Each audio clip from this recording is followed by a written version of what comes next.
laawol kisal ko laawol peewal e ɓantal. Bismillahi rahmani rahim. Alhamdulillahi rabbil alamin. Alhamdulillahi alladhi ja'alana muslimin. نحمده سبحانه وتعالى كما ينبغي بجلاله ونشكره جل وعلا شكرا ينبغي لعزته ولجبروته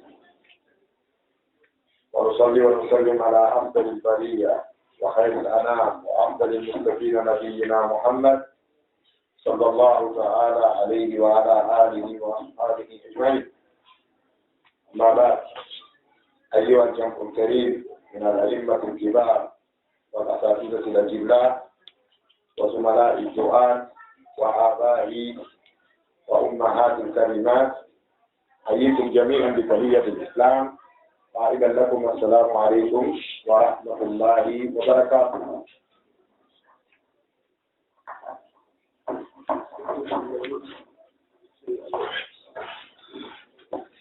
علي وعليكم فو إن جرنا جميعا سبحانه وتعالى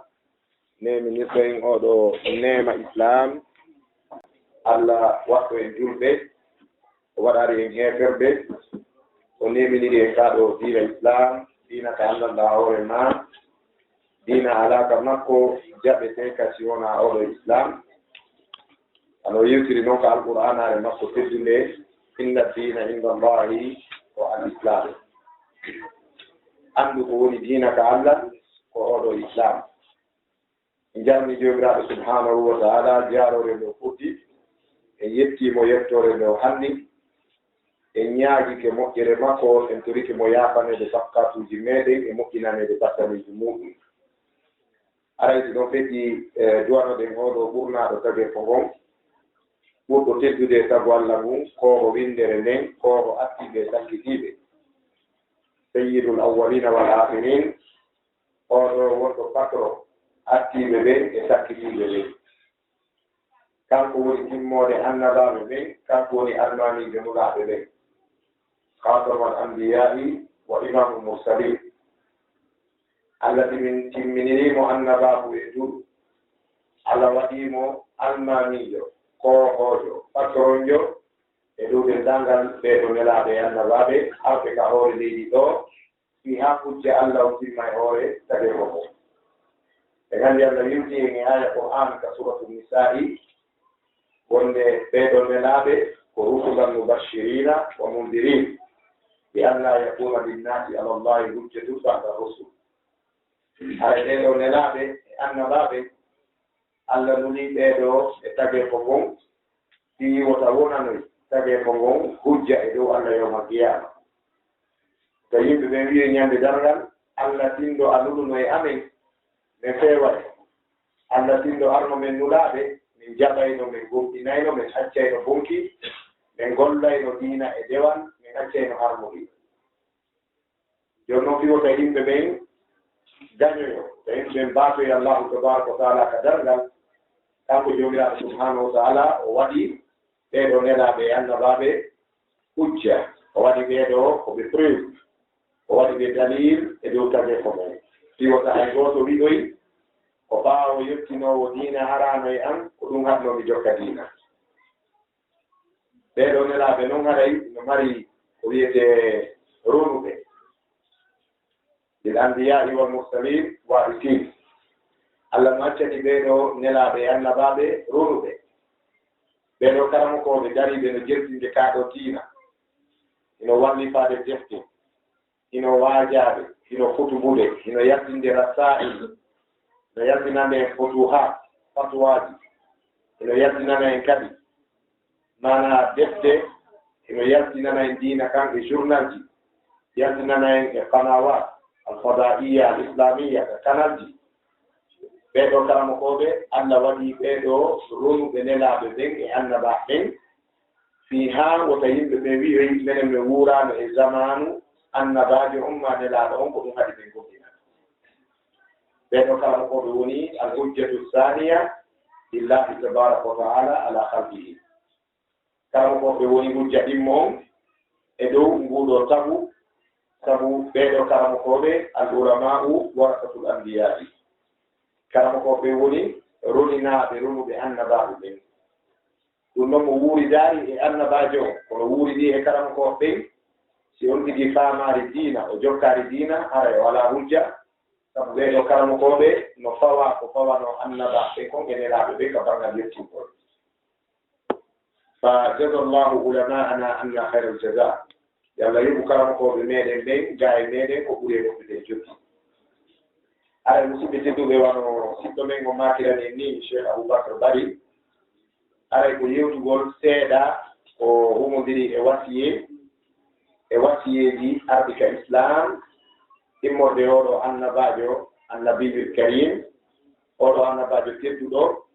mo anndanɗa hoorema allahu tabaraka wa taala waɗimo sirajan muniran allah waɗimo fitilol jalbungol san allahu tabaraka wa taala moƴƴori e ɗeɗo mofte nurugol oɗo muhammad sallllahu alayhi wa sallam e maɓɓe e heɓi allah tigi no seeɗiti ɗum e qur'an wonde kanko allah o moƴƴike e yimɓe ɓen is ba'atha fihim rasulan allah moƴƴike e gonɗinɓe ɓen laqad manna allahu ala almuminin is ba'atha fihim rasulan yatlu alayhim ayatihi wa yuzakkihim allah moƴƴike e gonɗinɓe ɓen sanga o himminno oɗo nelaɗo e maɓɓe allah artikiɓe gonɗingol oɗo nelaɗo ino waajoɓe weltiniraɓe jaɓugol ngol ino waajoɓe hulɗiniraɓe salagol ngol kadi kambaji ko hay konge muɗum ɗum waɗi oɗo nelaɗo sallllahu alayhi wa sallam o dari ha o feewi e darde o makani makkankoɓe ɓen fewɗo zamanu makko kono tawi ko kala arɗo gila ñande o nula woni ko makana on mako ɗon o maaki ana rasulu la kadiba ana rasulu la kadiba man sami'a anni wa lam yu'min bi dakhala an-nar o maaki ko min woni nelaɗo on wona noon fenande ko gonga ko min woni nelaɗo on e hoore gonga wona fenande kala nanɗo fi anno wowle e gomɗinaari lam o naata yiite o yitti kadi o maaki e hadis makko goo sallllahu alayhi wa sallam o maaki man ata'ani dakhala aljanna wa man asani faqad aba qila man ya'ba ya rasulullah qala man ata'ani dakhal wa man asani faqad aba o maaki kala ɗoftiɗo lan o naata e aljanna kala saliɗo ɗoftade lan on ɗon o naata aljanna tawi ko waɗi haan o maaki on maako ɗon to yewtere makko juutunde woni ko fuɗɗino o maaki kullukum yadkhuluna aljannata illa man aba o maaki on fof on naata e aljanna si wona saliɗo on fof on naata e aljanna si wona saliɗo kala ko Allah addi ko ka hono leydi ɗo jinna yimɓe naata e aljanna si wona saliɗo sahabaɓe maaki nelaɗo ko hombo saloto naatugol aljanna nelaɗo maaki man ata'ani dakhala aljanna wa man ata'ani faqad aba kala ɗoftiɗo lan on ɗon o naata e aljanna kala yedduɗo lan salilan haray ko on ɗon sali naatugol ngol idan en jarni allahu tabaraka wa ta'ala tawnede mofte oɗo ɓurnaɗo tague ko oɗo woni sayyidul awwalina wal akhirin kooro attiɓe sakkitiɓe hay gooto arata e oɗo zaman e ɗeɗo mofte o maɗoye yawmal qiyama si wona sabu yutirgol ɓaawo oɗo e torki allah yalla hokku en artikay yutirgol ɓaawo makko hara musidɓe tedduɓe en ƴettay ɗo wasiyeji tati si tawi allahu tabaraka wa taala alɗuɗi en tan on tawi kadi allahu tabaraka wa taala yehi ko jonni en wo e saayi on e waktu o aray ko ɗum woni ƴettude aran ɗum ko fuɗɗorgol wasiye annabijo sallllahu alih wa sallam ko wasi ɗeɗo mofte o tuggi yewtere nden e sahaba ɓen o tuggi ko tugga ɗon e sahaba ɓen e oɗo sahabankejo mawɗo make ɓeɗo abou hurayra e wasiye ɗin mon aray ko wasiye mo seydna aliya radiallahu taala anhu wasino geɗaljo makko goo ɓaawo ɗum wasiye tan mon ko wasiye fahimmo seydna aliya wasino talibajo makko no make ko maynugol siyat so ndaari ɗiɗo wasiyeji tati aray defe ɗo koygol e landitagol e maalitagol e hunjagol e gollitirgol aray ɗen haccitira e muɗum amma yanjugol ngol yeru meɗen on en etoto kono noon mo ɓe haray etoyo yamña yeru mum on e faamu mum on e anduwal mum ngal oɗo wasiye mo annabijo sallllahu alih w sallam wasiyino karamokojo meɗen mawɗo ko karamokoɓe sunna no yaltini wasiye on e deftere makko ɗulle ko oɗo imamu tirmidi imamu tirmidiyu alayhi rahmatullah oɗo eɗin ɓe geli ko imamu min a'immati sunna oɗo ko almamijo jeeyaɗo e almamiɓe ɓen ka sunna mana imamu man iktada bihi faqad iktada bisahaba ko neɗɗo mo anndanɗa hoorema kala ñentinɗomo ara ɓe ñentini sahaba ɓen ñentingol sahaba ɓen ko ñentingol nelaɗo Allah sallllahu alih w sallam ñentingol nelaɗo sallllahu alih w sallam ko siinugol yamirore allahu tabaraka wa taala sabu Allah wiye ka alquran laqad kana lakum fi rasulillahi uswatun hasanatun liman kana yarju llaha wal yawma al akhiri wa dhakara allaha kathira kala habbitiɗo ma e immito tawno gomɗini Allah e ñalade dargal ngal ara ñentinirgal makko moƴƴal woni e oɗo nelaɗo Allah sallllahu alih w sallam e meɗen oɗo imamu tirmidi mo jeeya e yimɓe yangiɓe fi gandal ko wiyete haqiqatul ijtihad sabu wi imamu tirmidi oɗo mo wawno ñamude pomre wotere e asere tawa o ñaamitori pomre wo kadi e alarba arowo mana joni ɗimen asere alattenen talata ɗo handi ko balɗe nayi non ka jowa ɓere kadi o ñaama gottum tawa wuurari hakkude ɗin ɗon ñalɗi ɗiɗi si wona ndiyan laaɓuɗal e henndu fofaaɗo ɓiyen ɗum ɓituyo e ko gandal ndaare ka defte siyarul ulama ka siyarul ulama defte yewteɗe fi tarihaji biographie ji karama koɓɓen ɓe ndaari fi oɗo imamu tirmidi en janngay fi makko ko hawni ɓe wi wo ko neɗɗo kana yasbir alal juuɗi likay yastafida min ilmi ulama ɓe wi wo ko neɗɗo muññotonoɗo heege fi yo naɓito gande karama koɓe ɓe ɓe nganndi noon hannde janngana kuje ko ñaamaari hannde ñaamaari janngo aray karama kojo on accidama juɗal ngal kaa hannde no jeeya e ko tampini muñal e wakkilaare alaa yimɓe ɓen ɓaawo ɗo aran ɓe ɓen salaful umma ko yimɓe tinninooɓe wakkilinooɓe ɓe annda hoore maaji ɓe waawi ŋarñaade ɓe ŋarñoo ɓe haɓɓitoo heege ɓe hayka faale ɓornateeɗi e mbaɗɗateeɗi e cuuɗi e rewɓe labaaɓe e ñaameteeji liɗɗi ɗi haa ɓe faamataa ɗo diina e juuɗe ɓen ɓe Allah hatti hokkude diina kam imamu tirmidi o waɗi khutba ka nder khutba makko e fewɗo zamanu makko fewɗo windata ɓe ɗo deftere sunan wiyeten ɓe sunanu tirmidi en anndi sunanu tirmidi on no jeeya e ummahatul kutub fil islam aw kama yuqal wono wiira noon wonde deftere makko wiyeteede sunanu tirmidi yuɗen wonen no jeeya e defte neneje ɗen nendiije ɗen ka sunna ka islam sabu ɗon anndi on wattanay hakkil moƴƴa si e wi'i sunna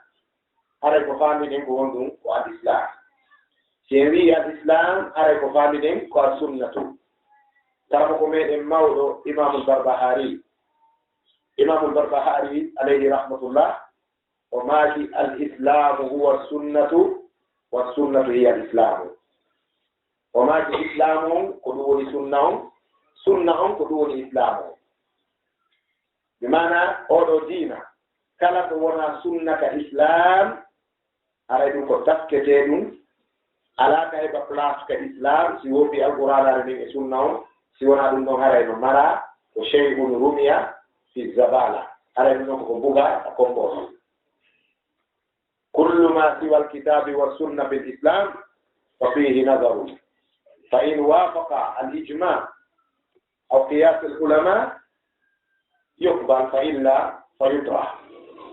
kala ko waɗi ka islam tena qur'ana e sunna haray ɗum ko ndaarete ɗum si hawri e ko wiyete ijma ko ɓulirde tammere nden ka sharhingol ka sharhinede sharia on sabu ulli ɗin ka islamu ka sharia on ƴooga ɗon ka deftere Allah e ka sunna annabijo e ka ijma kala ko wofi alqur'anare ni wofi sunna on araari ka ijma mana ko karamo ko ɓen iisi kon suuti immorde e faamuji lukkinaɗi ɗin ka qur'ana e ka sunna tawana ñaawoji sifindaaɗe ko wiitira qur'ana e sunna kala ko wofi ɗiɗo tati ka islam e wallim wota memu si a wallini a memari aray ko ɗon hawruɗa e tawaba si a ƴetti aray ko habbiɗa ko ni mafhum si a wallini a ƴettari aray a hawri e tawaba si a ƴetti a jogike a kappitoray niise sabu alqur'an are ne wi yawma ya'addu zalimu ala yadayni yaqulu ya laytani ittakhadtu ma'a rasuli sabila ya waylata laytani lam attakhid fulanan khalila laqad adallani an dhikri ba'da idh ja'ani kana shaytanu lil insani khazula yawma ya'addu zalimu ñande neɗɗo toñirɗo hoore mum lundagol annabijo hatoyta juuɗe mum ɗe wona ɗe kolliɗi Allah wi ko maandino ɓen aduna ɗo si neɗɗo maafike o aani o huli ko honndu ndungo ngatata ka kono ɗo si neɗɗo on aani o maafike o huli o niisi hakke ko ɗum tiiɗi e ko ɗum satti kon ko juuɗe ɗen woni ko maɓɓe to ngata hannde kadi na kolli o wiya ya laytani ittakhadtu ma'a rasuli sabila e jalla am haanino ka tawata miɗo jogiti e nelaaɗo Allah on laawol ñentinirgol ya waylata laytani e halkaare am e niite am lam attakhid jaka mi jogitotanoo ko fulanan kaariijo khalilan seydaajo jokketeeɗo lakad adallani ani dhikri jooni o majjiniilan e laawol ngol baada idja ani ɓaawonde laawol ngol arilan o majjiniilan e sunna on ɓaawonde sunna on arnoolan o majjiniilan e laawol annabiijo ɓaawonde ngol arnoolan o majjiniilan e alqur'anaare nde ɓaawonde alqur'anaare nden arnoolan wa kana cheytanu lil insan azura cheytane laatanike neɗɗanke on ko woppoowo ndaare téléphone yino goɗɗo no wooli ko ittomo ɗo haray koyo wattan haqqil e ɗum koko wona yewteede laawol kisal ko laawol peewal si tawi allahu tabaraka wa ta'ala appiki en si tawi allahu subhanahu wa ta'ala appiki en ɓen ɓe anndanɗaa hoore ma hino dari hino yuttinde oɗo islam e meɗen hino ɓanginande oɗo islam wono ardirno noon ka aramte ɗen koyen yettu allahu tabaraka wa ta'ala ɓeyden ɓe yiɗude ɓeyden ɓe heɗade ɓeyden ɓe ɓattade ɓeyden yettugol dina kamɓe maɓɓe sabu ɓe wi man ahta at-tariqa lam yahsul al-maqsad kala woppuɗo laawol ngol o hewtoytaka fokkitaɗo mo woofi noon ƴettugol diina kanka ka waali ka selli ɗon o hewtoytaka barajinaɗe ɗi aljanna ɗin hendeteɗo yalla dangoe haɗay imam at-Tirmidhi yalla ɓeyda mo yurmede moƴƴo e makko yoɗiramo tinnare makko nden aljanna o maaki kanko imam at-Tirmidhi himo jaɓɓa e leydi e leydi islam himo waɗa khutba teddinira senagol ngol sabu fewɗo zamanu makko hari ko yonɗinoraɗo ko andiraɗo piiji tati andiraɗo ko wiyete muñal e ruuɗare andiraɗo gandal e gollitirgol andiraɗo noddugol e wakkilare imamu Tirmidhi joni noon ɗi sifaji ɗo jogiiɗo kanko almami Tirmidhiyu o hewtuno e leydi islamu goo ɗo wiye imamu Tirmidhi wurina arabejo o hewti e leydi o teddinira khutba juma o moƴƴini khutba juma on o jarti oɗo wasiye mo annabijo sa sallam wasiyino ɗeɗo mofte o takki ɗon wasiye seydina aliyaw o maaki kanko imamu Tirmidhi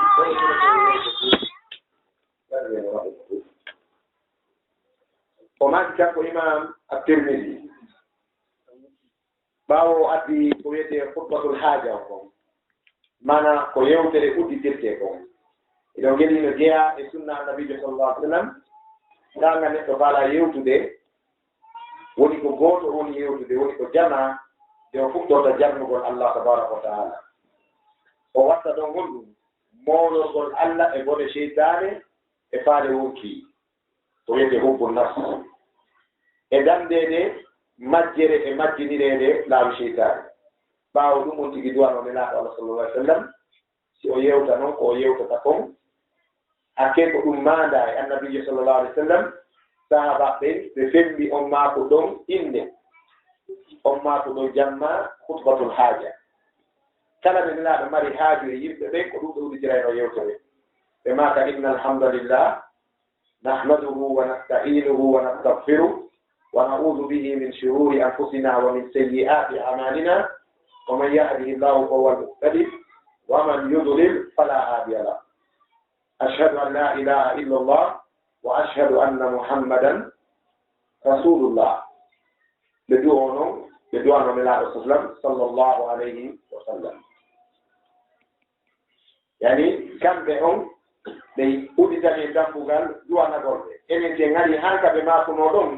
wa ashhadu anna muhammadan rasulullah e wawata fettude ɗon ronke heɓude bakkatu ka Allah si tawi en duwanaki mo kanko nelaaɗo sallallahu alaihi wa sallam sabu hadis on no yeeso meɗen annabijo maaki wonde kala nanɗo inde an no jante o juulaari an haray kinal makko ngal rukike bimana haray o jaati o tikkini allahu tabaraka wa taala ko ɗum waɗi kala nanuɗo inde nelaaɗo no maake no jante haray no waɗɗimo juulugol e makko bi sigatin sahihatin la muftaratin hara noon ko e siiga mo annda nawre ma ko selluɗo wona fefindaaɗo sabu salatuji ɗi nelaaɗo juulirte mum ɗi fof kadi ɗin salatuji ɗon no annda ko ɗi nelaaɗo janti e ɗi sahaba ɓen jannunoo ko ɓuri teddude majji e ko ɓuri mawnude ko salatul ibrahimiya eno hikko ɗon raɓɓindinaaɗi ɗin allahumma salli alayhi wa ala alihi wa sallam wa salli llahumma alayhi wa ala alihi wa ashabihi wa sallam ko ɗum waɗi sa duwaɗike nelaaɗo sallam ɓe jeeya e sunna duwanagol ɓengure maɓɓe ɓe jeeya e sunna on takkugol ɗon sahabaɓe maɓɓe ɓen no hara kadi ka sunna kadi duwanagol julɓe ñentimɓe nelaaɗo ɓen kadi allahumma fa salli wa sallim alayhi wa ala alihi wa ashabihi wa ala man tabi'ahu bi ihsanin ila yawmi ddin sabu ɓe iwtirɓe ɓaawo nelaaɗo ñentini kaaɗo diina ɓaawo nelaaɗo e ɓengure mum nden e sahabaɓe makko ɓe feƴƴi si ɓeeɗo arano en anndatano konko nelaaɗo e ɓengure mum e sahabaɓe mum wonne dow mum ka ko ɗum waɗi haray jowanagol ɓeeɗo kadi koye laaɓal reedu koye moƴƴugol finde ɗum kadi jeeya attabihuna lirrasuli sallllahu alih wa sallam fi dini l islam kama yanbaghi iwtirɓe ɓaawo nelaaɗo ɓen ka diina wano haaniri noon ɗum woni oɗo ahlu sunnati wal jamaa duwanagol ɓeeɗo julɓe moƴƴuɓe ɓeeɗo yimɓe ɗo ɗum no wawa duwanagol nelaaɗo e ɓengure mum nden e sahabaɓe makko ɓe hay tawi nosusuji dali ɗon ari ɓurtugol kono kan haray fandande nden eko ñaaga kon e fandande nden fof ko wonita ko hunde wotere yo Allah moƴƴinani oɗo imamu tirmidi ɓayɗo jawi ko gambunal hutbugol o addi oɗo hutbatul haaja o juuli e nelaaɗo sallllahu alih wa sallam o maaki wa ba'd o maaki wa ba'd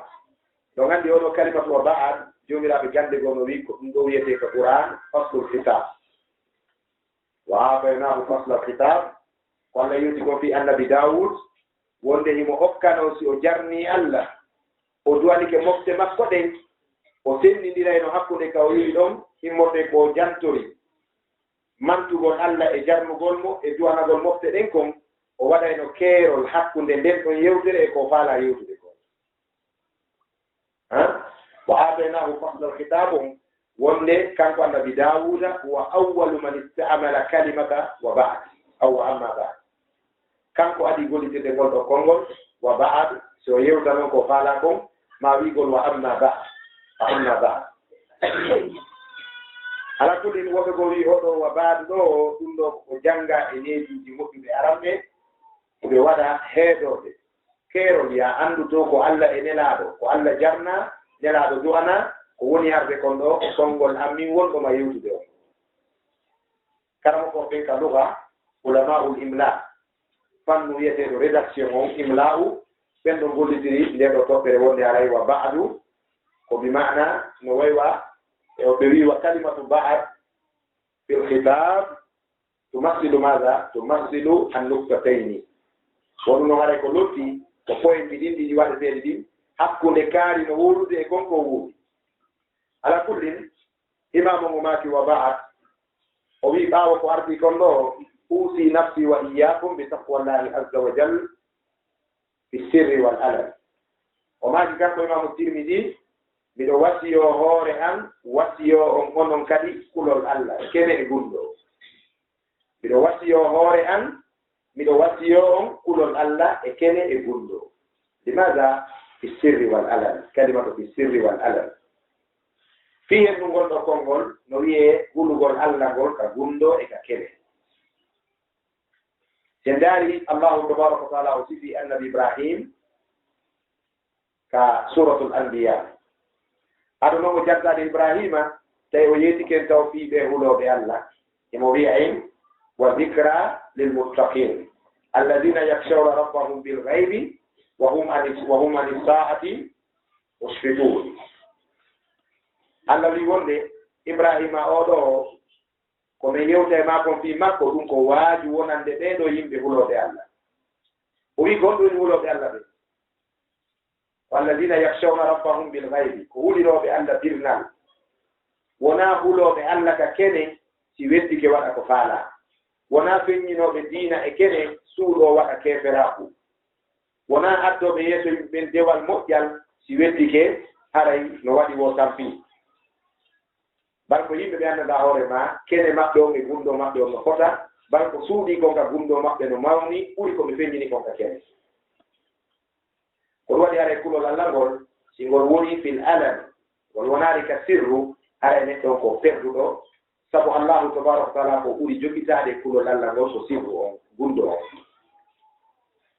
karamo ko ɓenne jonna e mise jantoɗen fi oɗo neɗɗo ka banu Israil matetenoɗo kiis ɗo gandi oɗo kiis kana fil bidaya rajulan jabbaran fajira ɓen o wiyeteɗo kiis ka banu Israil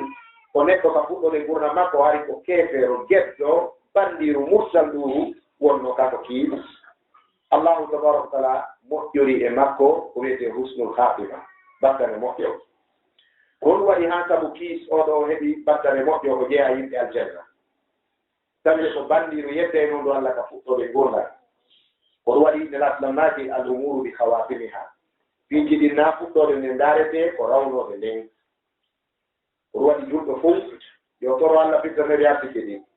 yo toro Allah dewal ɗi yo toro Allah cellal ɗi yo toro Allah muyban ɗi yo toro Allah cellal ɗi kono yo hebbintoragol Allah battane moƴƴo husnul khatima kala ɗiɗi andi ɗen jagtade ɗa si ɗi heɓike battane moƴƴo heɓaki aray ardu ndu aduna wontiri joom mum perdi kala ɗiɗa si faɗama kala ɗiɗa si faɗama si battane moƴƴo heɓike haray woyat on tigi argol aduna ngo luumo wiyetengo aduna haray on tigi ganike o tonike husnul khatima kiis oɗo ko neɗɗo marmoɗo jawdi wonno ka banu Israil annabijo islam sidi fi makko oɗo ko hewunoɗo waɗugol zina debbo goto ka banu Israila jiwo newiɗo nefiniɗo e bonki ari ka makko ñande goo o wi kiis wallanɗo miɗo maaɓi miɗo jogiiɗo probléme kaaliti mi miijitike e nder banu Israila ɗo fof mi annda wawɗona humtande on haaju ɗon tawa tampinaari mo sowona an kiis haaju am no yani ɗo e buuɗi hasaba nanngal kon humtira on haaju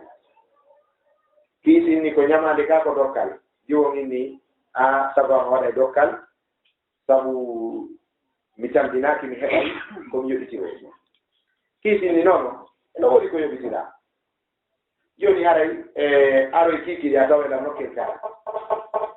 jiwon yahi kañum no tabjini haaju mum wutike kiisi yay paroye nokkure kaɓe waɗa zina prépare chambre o paɗi chambre on ha moƴƴi o moƴƴintini ha moƴƴo habbi jiwon gattemo ɗon o jiwon natirno jiwon fonti junngo arangol ko foɗa kon kiisinni habbo taw eɗa mari ko yoɓitira ɗum ara na ñamade na dokkal kadi mi wawatama hokkude sifa min haaju am e ma aray ɗo fala yen waɗu zina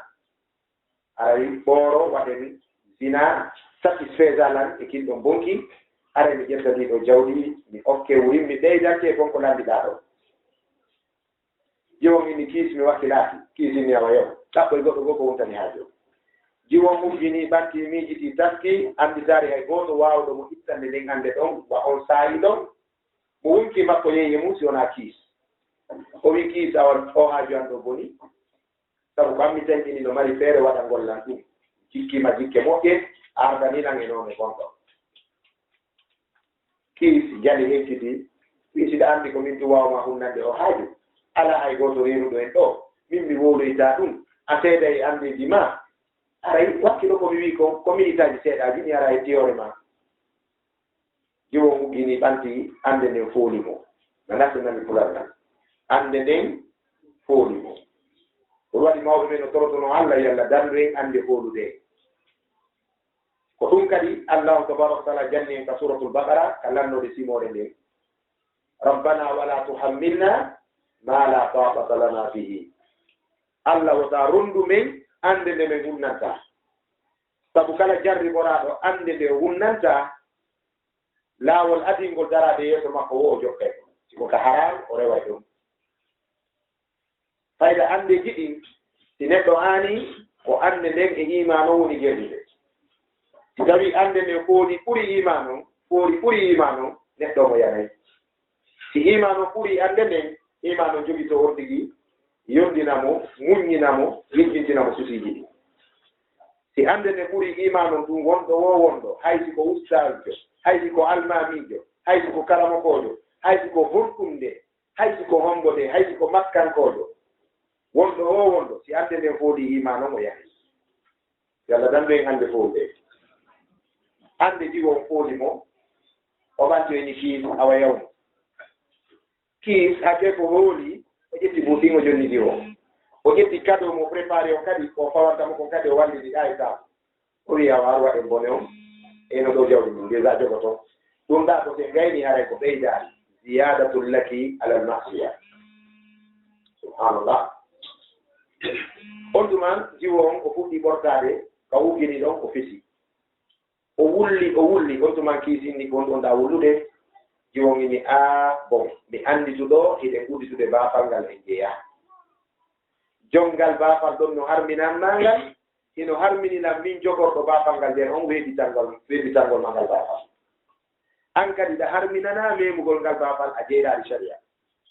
joni noon mi liijanima a nangi iɗa udditude na noon antun jeey bone o mi anditimi kadi ɗo tawa sabu ko min hoynitanma joni noon an e min yeeso Allah harmin ɗo zina o wiyoye gonɗum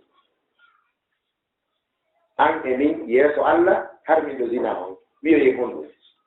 on tuman kiis watti jojji mum inni jiwo mi nanidima konngol mi meeɗari nanide gol debbo hay gooto faalaɗo aduna joni haray buuɗi ɗi fayi ɓaydi hewtima jaɓitata ɗi kadi waali ɗi ka seɗara ƴettuɗi yaha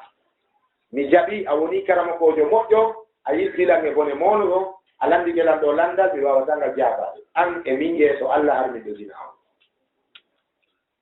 an e min yeeso Allah harmin ɗo zina on mi ala réponse ɗum yahu mi torki Allah ala ɓeydaɗo feewa jiwon ucciti yey ƴetti ɓuuɗɗi hoolaaki minute ɓe o sikka kiisuyi e artu ɓernam ɓurtaali jiwon ɓaymoɓidiri buuɗi ɗi limi tawi kanko omo seedi e annde o wi kiis ko annde an addunolan ka ma kiis iɗa mari annde iɗa faalalan kiis tawi haa jooni haaju ma nayi an ɓe weeɗi sabu an kadi baade moƴƴo kiitinni kalla landal ma ngal min e an yeeso Allah harmin ɗo zina o wonanila windan yo jiwon tawi pelle ɓerɗo yaɓuti jiwon nangi laawol ngol hooti deññande jemma kiis waali o maayi deññande ɓayo maayi allahu tabaraka wa taala immini malaikajo yo aru winda ka dambugal kiis min bayni buyuti bani israil bi anna allaha jalla wa ala kad gafara li kiisin wa adhalahu ljanna fi lleylati lbariha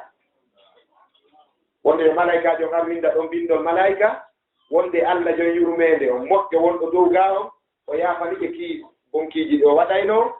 o maayi hande jemma Allah naatimo hande jemma aljanna hara yo banu israila fof seedi to ɗum kiise winde moƴƴere ga Allah annabijo sallam lamma zakara qissata kiis baka wa baka nnas annabijo wulli sahaba ko onno ɗon ko fof wulli jaga neɗɗo na fokkitande nden ko gasirde nden ko darorde nden si sofejo ƴetti ɗo to wale mo fokkiti seri kore o fetti ɗi village ji ɗo e ɗe gayɗe ɗo fof o ƴawi ɗe pelle ɗo junnitoyke ha heddanike mo kilométre jowi natugol seri kore waɗi accident laawol kisal ko laawol hande kadi ko fentuno virage je ko jawno fende yijitama ka ko wonete ko fi accident on wona no tournirno e no ƴawruno noon e ko fentuno ka no gato fenti camion je buyi so ukkoye ngangal foti ɗo ka naate ɗon kono hande kadi na ko fenti toon wonete fi mum kaka o yani donc e torki Allah ela moƴƴinan en battaleji ɓe ɗum noon sifa ɓe yimɓe no ɗuuɗi arduɓe e moƴƴereji daare oɗo neɗɗo maketeɗo Malik bun Dinar Malik bun Dinar ko neɗɗo kana kawiyen kana za quwwa ko neɗɗo marnoɗo doole mari cembe piyowo ñande goo Malik bun Dinar hari noon o feewa few o moƴƴagoy imo gardana goɗɗo e dambugal makko o gardiyenjo gayno aynowo magasin ma galle ñande goo e miili moɗo no fuɗɗi niɓɓitude Malik bun Dinar nani goɗɗo no wiyata Tera ya sayyid rudda ilayya mali ya sayyidi rudda ilayya mali tawi honɗum o woni wonde Malik bun Dinar o heɗiti o yaari wonɗo wolude o kono takhayyala ilayhi bi anna sawta sawtu da'ifin hito mon ari e makko watti ɗo ko hito waawaɗo lowɗo mo waawuɗo ɗum nangi laare tumora fu nangi jemma deno woola hara no waɗi needi no mokombini ka gujjo e ñaande mum si gujjo nanngama sa yi mo jeeja sikkay ko moko baani ko faatoɗa wiide wonko accite mo wattatamo kadi Malik bun Dinar ko dari ɗon mo tawi ngo hito kanko iwri ɗon ko hito aade lowɗo ma loyinaɗo dow ko hito waawaɗo wonɗo wowonɗo ko waawaɗo o yano wiya ya sayyidi urda ilayya mali ko ayi patron am jonni tan jawdi anndi jaga ko neɗɗo goo marɗo doole marɗo feere fotti e goɗɗo o wi mo ari o yaaritemo ɗon o sofinimo banto o nangi juuɗɗen o fayi ka ɓaawo o furi oya kala ko marno ka jiifa kon e ko lukkitino jaɓiti o yaala doole ko yottoro ɗum ko honɗum o waɗi o jicci yeeso oya o jiccori koppi ɗi imo wiya ya sayyid rudda ilayya mali hey ko ayo patron joni tan yawdi andi oɗo ala doole ko haɓɓira oya ka Malik bun Dinar ko neɗɗo mo juulata haajaka e diina haajaka e dewal Malik bun Dinar immi ari mo hooli mo waawi wallude toñaaɗo haa o hettaake makko aɗo dari yeesoya o tawi ko neɗɗo bambalanjo dariiɗo o tawi kuŋol ngu wiide ɗo jonni tan komi jeyi ko jawdi anndi ɗum ko aade mum tosu kum fantu ɗum no yurminkino alaa ko hoɗori sina Allah Malik bun Dinar no hewtirno o nanngoya ka hoɓɓudu ɗo woni jooni jon doole e jon doole o tourniri mo wabiire o fewtine makko o yiɗi rudda ilayhi malahu jonni ɗumo jawdi makko kuma tawi wuli taw e jooɗoy ka sera to jooni no sutti jooni fengon ko o yari ɗiɗo e kankade o watte ɗon Malik bun Dinar terasi oya o piitori hoƴƴuɗu ɗum Malik bun Dinar naɓi koye ɗe tippi ka ɓerde makko wi rudda ilayhi malahu joni tuma ko jeeko oya naɓi ka jogino ɓuuɗɗin ɗon wi oya han oya jaɓi ɓay o jaɓi Malik bun Dinar inni hey ko am ko haa ɗo mi waawa maagoy miɗo ayni ɗo jawdi goɗɗo watama ɗo de hanka ma dogu moƴƴa ɗo immade o yawi ɗum ɗon acci ɗo acci ɗum waɗu ɗum balla haa ɓewtaka leggal kana kata on mbiɗe ngay a faami ɗum ɗon min kippana hoore an oya fappi ko dogata Malik bun Dinar inni mo hey yabbiti seeɗa oya noon anndi hulɗo hay si darnama hay si dari ɗum fremata aray mo ha mouvement faare dogu o goɗɗo Malik bun Dinar inni mi torkema Malik bun Dinar inni an kadi dawawi darade ley koye ɗo bambalanjo ɗo fiitima koye buukoy o inni Malik bun Dinar o ta felan mi jinni ñallal ngal fof ko koye Allah waɗallan dépense janngo miɗo mari ɓikkoy ɗiɗoye jeeyoy ko ɓertungal hokkilan ɓiɓɓe jiwoy ɗiɗoy ko dépense maɓɓe on ni janngo yittir ɗum kooƴe e soƴƴaade e hiraande mo meemi ɗi mi jeejay mo haa mi hettati sinano Allah wallimlan ni sifa ma tawino ɗo Malik bun Dinar ni mi torikema wi'u ɓen ɓiɓɓe ma jiwɓe ɗon ɗiɗo miɗo toriɓe du'a no mari haaje e Allah haa jooni Allah humtana Allah min noon mi kerɗaaɓoy ko ɗum haɗi Allah humna o yawi gasi ko dogino hewtirno ɓikkoy koyni babari woni dare taw sinano barki Allah o waɗi Malik bun Dinar sabu wiyetake barki Allah e kaari koy ɗigol barki Allah e mawdi kaari ɗum ɗon ko sirku si wonano barki Allah o waɗi Malik bun Dinar sabu on ittatano kooƴe janngo o soƴƴatano hirtano ari goɗɗo jattide pasiji ƴiwoy ko inni gombo woni on ene oya criminel jo ɓe maɓɓe ni wokono jiwe ko yini enen kadi du'a waɗande o moƴƴere ɓen makko yini mo wi mo tori on du'a yo Allah humtamo haaju neeɓuɗo mo Allah humtanaare mo taw jiwe ko yini allahumma yassir li maliki bun dinari fi kulli karbi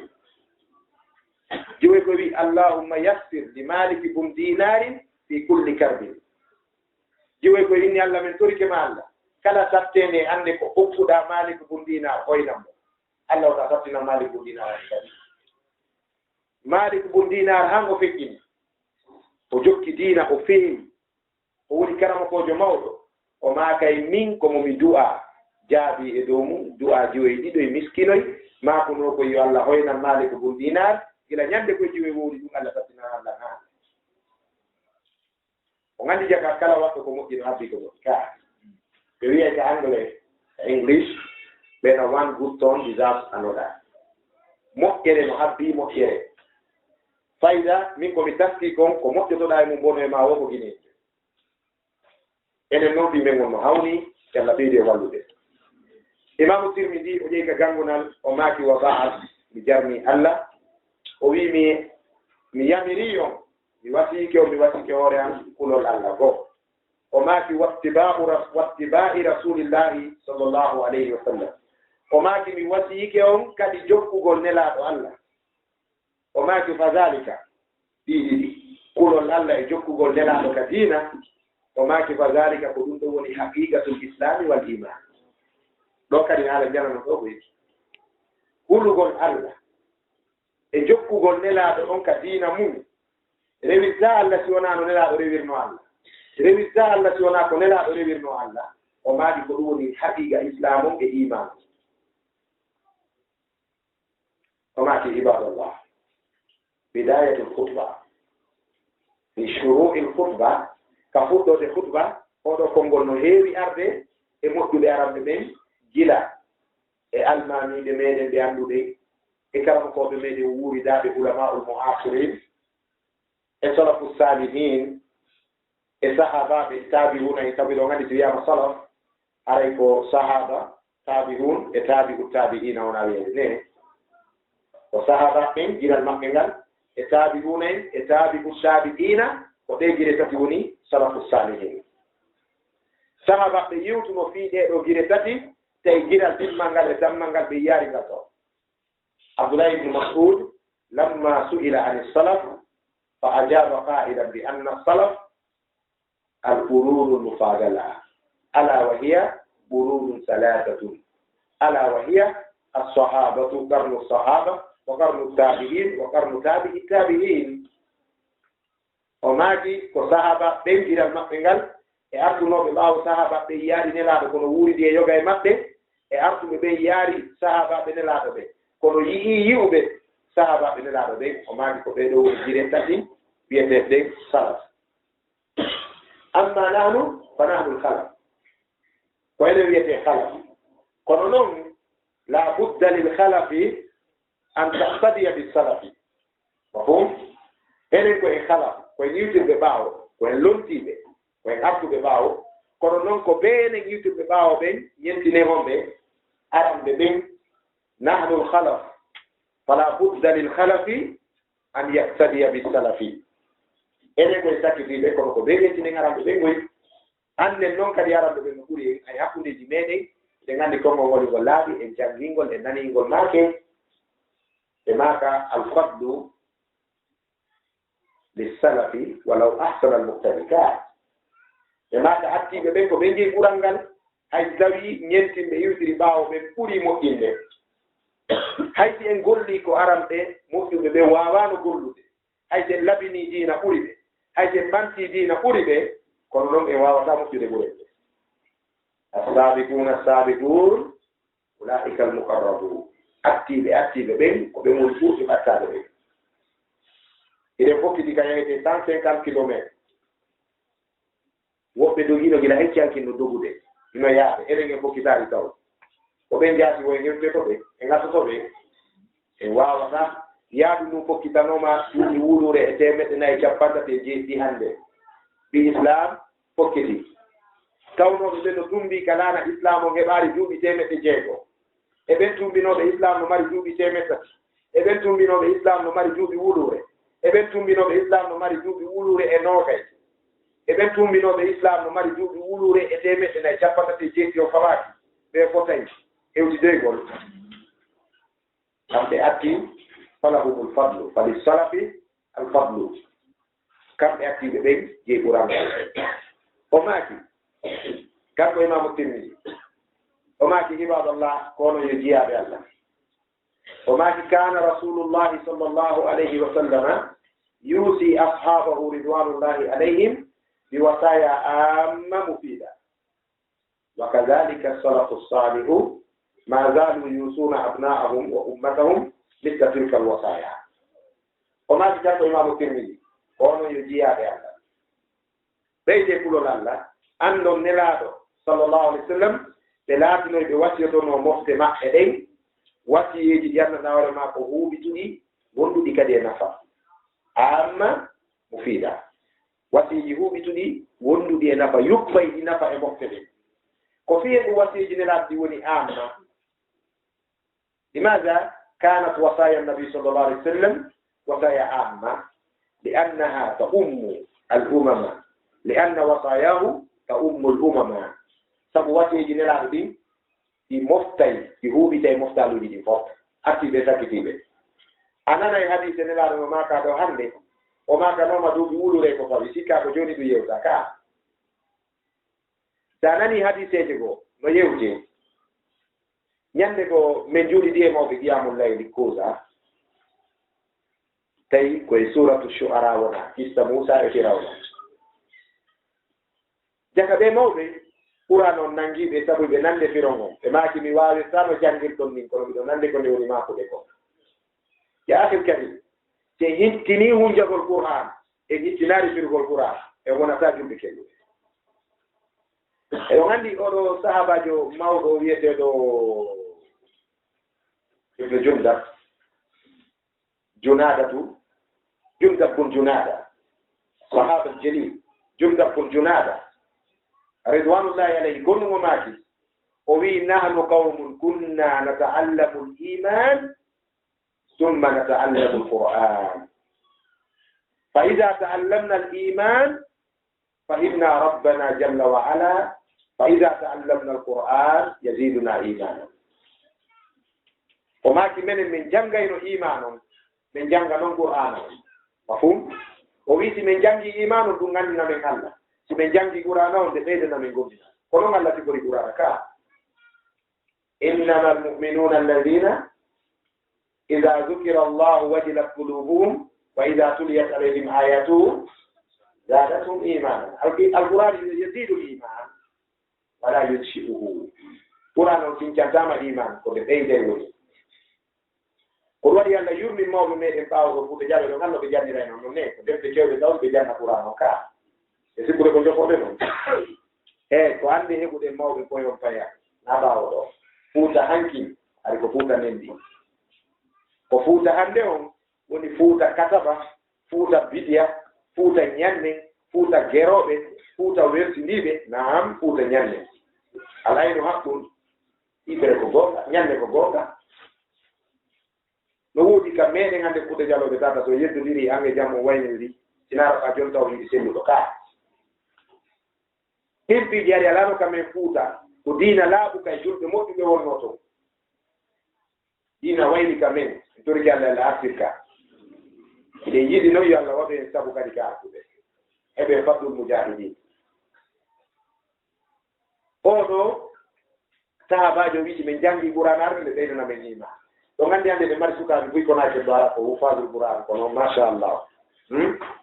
e ɗi association ji min naari o invité ɗo lamɗo de ñannde e hannde on kono noon association ji sukaaɓe no Konakiri ɗo tawa fiha ma fiha no ton o frère et sœur les faux relations tawa jiwon no ka association to suka no nder ton ɓe fotteɓe yewta fi bayana ɓe fotteɓe yewta fi yawgol bayana ɓe fotteɓe musabaka Qur'ana kono ɓe yahidira kadi hirde jemma jiwo o tiggare janngowo Qur'an yo yewta suka hira ɗon ha e 22h 23h on dunna ngara e wa ngaddu tama ha yetta so yetti ina nene kaka frère Karijo mi yawno on avait un programme là pour la conférence qui viendra inchallah on va inviter Oustaz Abdallah Mombea andu kadara kam gaddi classe kadi Oustaz no kona ke no kadi ka nodda way hay no way nyamo mi sadaka be kat an nyamo mi sadaka no kona ke do fayda ka duma na dum mo ari e bayan tawi awa sa ko to mo bu deftere ma ya e dum ko sufom sabutugol islamu ara tawa conférence jiwte hono waɗana julle fewti Oustaz jo ɗum kan no makki yeyne bobo e jinna no ɗi tiggaw e penale e couleur jembi ño jooɗi sukaɓe nde jooɗorɗa ɓe no wawi Oustaz ɓeɗen fala ɗo yo ɓeytanɓe ɗo ɗum noon koye geecoyaraɓe jooɗi yeeso makko ɗo o wola ɗum ko na ƴatkosol iman ɗum ko wiidata iman no musidɓe tedduɓe hande koye on pagay islam ko heɓi probléme naje ne harana alyahude an nasara taw par ce que yimɓe pagayerɓe kadi jokki ɗina kam pagayerɓe simple o frère et sœur an islam ɗum ko haram nam eɗen anndi aya qur'an o almuminuna walmuminat ba'duhum awliya'u ba'd kono jammuti o wilaya jammugo ka qur'an annabijo sallamaki gorko jarano debbo jarano weddodata illa ko cheytanu salisuhuma ka ko cheytanu tammo makko joni noon ko ɗi association ɗi kadi ɗuuɗi ha fiiji infiltri nder ton aya joni noddi frère jo sére jo nodda frère jo e 1 heure de matin tawɗo arriva cool namede Allah wari arriva cool ɓay arriva cool a nodda iɗo andi arriva cool a jogotono ɗo deyta nodda jemma fo ka ɓena mon frère mi noddeje ka cool arriva cool andi c'est vrai l'anglais est bien placé c'est cool fewɗo ɗon chef de église ano ɓutti ɗon andi cool koyno ɓuuɗi cool in English cool en anglais veut dire calme posé fewɗo ɗon hara ɓernde église a ɓutti e mo si jiwo ƴetti téléphone composé numéro suka 1 heure de matin ɓe wi yo yewtu fi imanu ɓe yewta fi ɓuraɗo hakkude mo ngalla suka on jomba jiwo on jombaka e ɗi film uji noon e ɗi salatiji e pomme de terre ji njari ko wuuruɗen e nde saare ɗo mo yiɗa o no faala ɗum no heewi dow faale so faami faale mum faala wi jew yaasi on no holluma ya faale ɓooriɓe no darori ndin ñaameteji ɗin no waɗi e ma ya faale télévision no waɗi e ma ya faale radio koy no waɗi e ma ya faale téléphone uji koy no waɗi e ma ya faale joni noon a weddo ɗi e jiwo salamu aleykum mon frère salamu aleykum ça va bon en ce qui concerne la conférence là on va inviter qui ɓe ndaara andi kamɓe kadi mari oustaz ko ɓe nantoɗiri ko ɓene catégorie faɗɗi on va inviter oustaz Abdallah wiyete oustaz Tawi andi ɓe waɗi men ɗo wat ko minen woni fonctionnaire ɓe ɓe kada ɓeɗen anndi koy omin gonta kono ɓeɗe anndi kono inchallah on va prendre des précautions e ƴettana ɗum meedire eɗen yiɗi kala ka nodda ɗen fi diina yo en nooto ɓena jo Allah waɗa e sabu hay goto tet jaɓa islam kono ko pas trop blague avec l'islam te fiji diina kan ha soobinoɗen e makka en jaɓu piiji goto liɓay ka sikka e ka daritaka mayino ah mon frère ça va après là et mon frère là ta fiancée là elle s'appelle o bugi ki hakkil makko e sonnajo ena déjà mi si yaari ni ngol firta on ɗo mi andama seet si wala mi daara ɓe si baɓe ngani latana fi yola golla ngangola goɗɗo ala e coggu soketi wolo jombayi kono wadde programme o fertina jiwgu yaa ɗon ha jonnodire ko kaari jombata kaarijo yara noon ha ko jiw ko wattaɓe ɗon ɓalla jullereɓe joɗoɓe mais mo ɗitta ɗon ngol kono ɓe ɗowtire kamɓe tunge hoore laaɓa ɗum fof ko bonkino oɗo no sikkude petit drogue no woodi awa si bakkatu wiyama ko bakkatu wota ndaaru tosoko makko tosoko bakkatu ko wiɗama woodi ko fi han faami to bakkatu fof naɓa yiite eɗen jangi fi ɓeɓe nelaɗo tawno ka berɗe no surra fi maɓɓe jibanoma nela silammaki wallahi innahuma la yazabani wama yazabani min kabiri ka ɓeeɗiɗo no wettede kono wona ko janɗuno ko metti accude ɓe wona lettireɗe fiɓe sabaɓe maki gonnuɓe bonni nelaɗo maki amma ahduhuma fa kana yamshi binnamima fa amma al akharu fa kana la yastadi min al bawli aw la yastatiru min al bawli ɓe maki oɗo ko woni mo lettude o jindayno waddidira o naɓa artira oɗo ɗimmo on golde makko o yahino hibba ɗiyam o saɗɗitano ko ha laaɓa ma o hibba e ɗiyam ara yimɓe ɓen no sutimo o wirnotako so hibba ɗiyam enen sikkay ɗum ko sama kala man ka sabu jantaka te kabairu zunubiji kono ko nambara naɓa yiite weddoɗagole sonnaɓe janamɓe ɓen ɗum naɓa yiite o التلذذ بكلام أجنبية dakmi torgol yewtere debbo janano o wowla neminoɗa haala kam ɓerde ma ɓuuɓa faale ma memmino tuyanoɗamo hay si wona kanko kono haqqilma yaa e goɗɗum goo ɗum kadi ko hunde harmude ko ɗum woni ittaqullahu le allah huɗugol allah ngol ko accugol kadi yalla haccimeji o wi kanko imamu tirmidi annabijo islam no wasiytono en wasiyeji mooɗiɗi yaajuɗi ɗi mema cedde ɗe fuu ɗi wonda e nafa kadi o wi ko wano noon kadi wa kadalika salafu salih ko noon kadi ɓeeɗo yimɓe moƴƴuɓe kadi arabɓe kadi ma zalu yusuna abna'ahum wa umamahum misla tilka al wasaya o wi ɓe moƴƴuɓe arabɓe kadi artunoɓe ɓaawo nelaaɗo ɓen kadi seeraro eno wasiytono moftaluji maɓɓe ɗi sifati wasiyeji attaque wasiye nelaaɗo on direct gaynde gon ɗon daare no ɗaɓɓi e ngalorde o wi kanko imamu tirmidi an abi hurayrata radiyallahu anhu o wi eggama e abu hurayra yo allah wereda qala o wi abu hurayra maaki qala rasulullahi sallllahu alayhi wa sallam o wi abu hurayra maaki nelaaɗo allah ɓe jamɗi kisi woni e mumɓen maaki ko hombo woni abu hurayra o si en yewti hadis mo abu hurayra woni sanade e muɗum tugorde mo yewtere nde jetta e mum on no hani ka yewte seeɗa fi ndi gaari diina ɗon anndi mawɗo pullo jibini ɓiɓɓe ɗiɗo o yawni moko ba kelduɗo wonduɓe nafa mawɗo maaki ngaari anndi ngari ka goɗɗo kadi won ɗo wujjowo beyi wujja gerto yenna mawɓe piya yimɓe jatta tawre laawi mawɗo woynoɗa nagge ange anndi nagge ngaari fof ko goɗɗum ka eno nagge angen eno ngaari anndi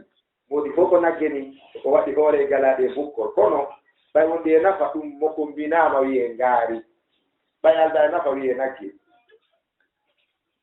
abu hurayra ko ngaari diina radiallahu taala anhu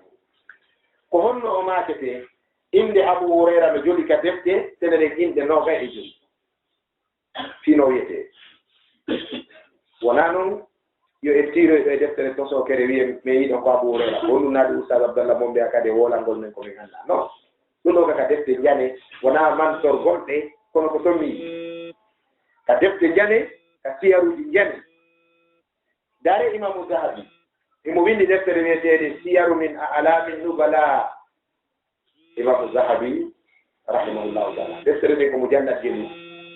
tawi nde senditama no estirnode noon ko defte 50 deftere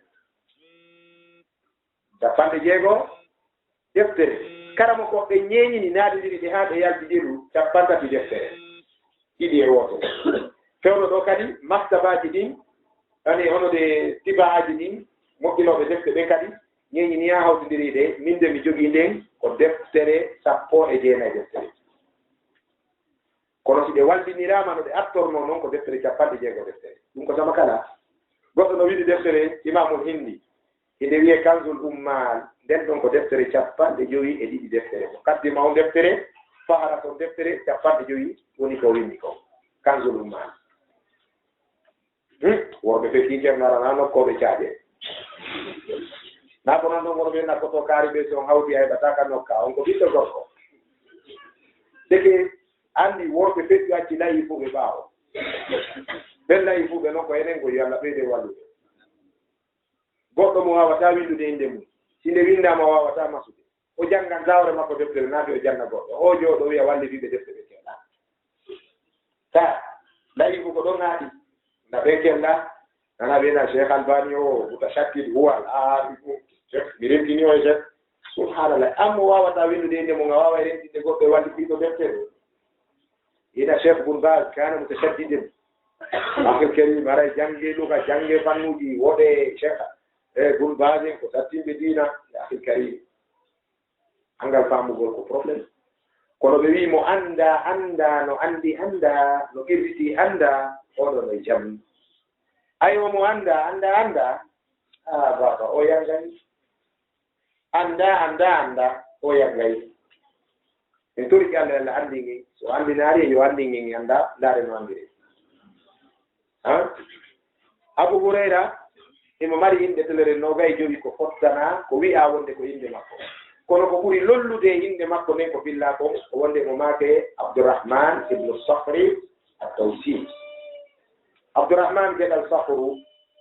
iwdi makko nin koye leñol gorol dawsiyankoɓe kabilatu Daws ko yimɓe takamɓe dugitigiɓe leydi Yemen omo Yemen Abu Hurayra eɗon anndi noon Yemen e Saudi Arabie Saoudite ko baba gotoɓe ka tariha leydi kafuɗe ɗen Algérie ɓe ɓe yoton e Maroc ɓe kafi typique ɓe kafi ko koyde Madian e Misra ino kafi typique Arabie Saoudite e Yemen no kafi Iran e Iran no kafi kalawwal arabe laawol Abu Hurayra o no jeeya ko ngaldini fi Abu Hurayra o duuɗaari wuuridude annabijo sallallahu alaihi wasallam kono Abu Hurayra ko accani l'islam ko ɗum ɗo mawni nde fedde wiyeteede Shia yo Allah yornanoɓe laawol haa jalba ɓe yiya sabu ɓen no e niwre boyi anno wiigol Shia no e niwre hakkundeji meɗen enen tun haqqillaaji woɓɓe goo sikkay ko sabotage ma attaque kono si tawi kala ko teddinaa ko islam addani kon addirani en teddungal ɗum jaasi e goɗɗo ara o gonɗum o jaasuɗo kaa sabu jaasinda ko teddi si wonaa jaasuɗo mawninta ko mawni si wonaa neɗɗo mawnuɗo teddinta ko teddi si wonaa tedduɗo ay kadi teddingol layifu koye layifu yaga jeya teddingol layifu koye layifu yaga jeya ko ɗum waɗi almami Malik maaki in anta akramta alkarima malaktahu wa in anta akramta allaina tamarrada andi sa teddini tedduɗo a hettimo a jeyimo o wonante o jaɓa teddungal ngal sa teddini layifu haade o révolte o sikka o ɓure awa ndefede wiyetede Shia ko yimɓe wofuɓe laawol yimɓe majjuɓe si annda hoore ma ñande goo ɓe fodiyo e waɗa yewtere spécial bi maɓɓe kasa ɗo arana hande faami si ɗum kadi yewti naawigol aɗa ɗen invité ɗo Oustaz Abdallah mo mbiya mi sigi mi nodde ɓe marita womi ara hande no jeeya kadi koni yamɓude ɗo asɓe ɓe lagine ɗo o ɓe no jooɗi ka mum habbi invitation e addanede otowal tumbe ɓuuɓungal naɓe towte kadi naɓe ɓuuɓungal waɗane enveloppe pour moolanandu kala karamokojo haɓɓitiɗo o maayi e gollanaari ɗum puisque iɗen duwa janngude goɗɗum e moƴƴuɓe aranɓe feƴƴuɓe wonde kamɓe ɓe yaltayno ɓe jeeja yimɓe ɓen accemen waajo on tano no woni enen mi lanndo en ɗo landa annabiyu sallllahu alayhi wa sallam ahuwa alladi akhraja risalatahu min makkata am jalasa muntadira annas liyatu ilayhi liyahmilu risala sual waaɓi walaaɓi ka arabu hani noon pullo futa woli arabu ceerno Samba mum mbeyanaaki yoga fulɓe no jannga ko windi araba e arabaku ɓe lutta e majjere sikkitaare famine ko pullo woli arabu kono ɗon yo laaɓan en bos si nelaaɗo toori no makka hara nelaaɓe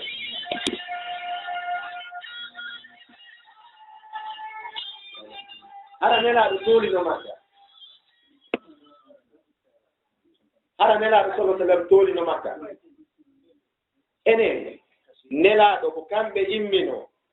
rondi ko Allah rondi ɓe koye yaltini ka yaasi sakani yimɓe ɓe jeeji yimɓe ɓe piya ɓe yenna ɓe aybina ɓe muññi haa ɓe jaɓana kaaɓe jooɗi makka ɓenni ɓay Allah teddini ilankaaɗo diinal jama ngajjetta nelaaɗo tooli makka habbi waajeteɓe kaaɓe yaltuɓe ɗaɓɓiti waajeteɓe ɓe fottani ɗum kaa nelaaɗo sallam yaltuɓe seeni Taifa ɓe piyakaaje bari feetuɗi accita e maɓɓe ka Jibrilu maaki yomi halkuɓe nelaaɗo maaki accuɓe ɗo si ɓe ɗo jaɓaani yo Allah addanan ka geeni maɓɓe ka zurriyaji jaɓooɓe ndaare hannde Saudi karamokoji kummaluuji ɗin a taway si ɓe tummoɗin ɗo 150 ko ulama o Taifa ɗo on jaabike ka aw